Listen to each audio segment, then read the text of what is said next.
అందరికీ నమస్కారం అండి. వాసుదేవ. కొంతమంది చుట్టాలు ఉంటారండి, వాళ్ళకి ఏదైనా అవసరం వచ్చిందనుకోండి, వాళ్ళ ఇంటికి అందరూ వచ్చేయలేదు అని అలుగుతూ ఉంటారు. అలిగి పక్కోళ్ళకి ఎదురోళ్ళకి కావాల్సిన వాళ్ళకి అందరికి అంటించి ఈ వ్యాధి వాళ్ళందరినీ యువతల వాళ్ళకి విరోధం చేస్తూ ఉంటారు. అది చాలా తప్పు కదండి. యువతల వాళ్ళు ఏ పరిస్థితిలో ఉండి రాలేదో, ఇంట్లో నలుగురో ముగ్గురో ఉంటారనుకోండి, ఎవరో ఒకళ్ళు వీలుగా ఉన్నప్పుడు వెళ్ళి చూసి వస్తూ ఉంటారు తప్పనిసరిగా.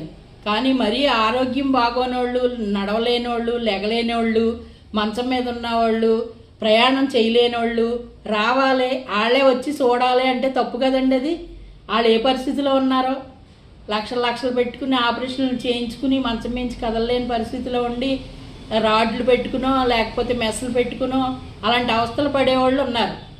వాళ్ళు ఎంత బాధపడతారండి. రాలేదని చుట్టాలందరినీ కట్టడి కట్టేసి వాళ్ళతోటి మాట్లాడనివ్వకుండా చేసేసి వాళ్ళు ఏం బాగుంది తింటారు చెప్పండి.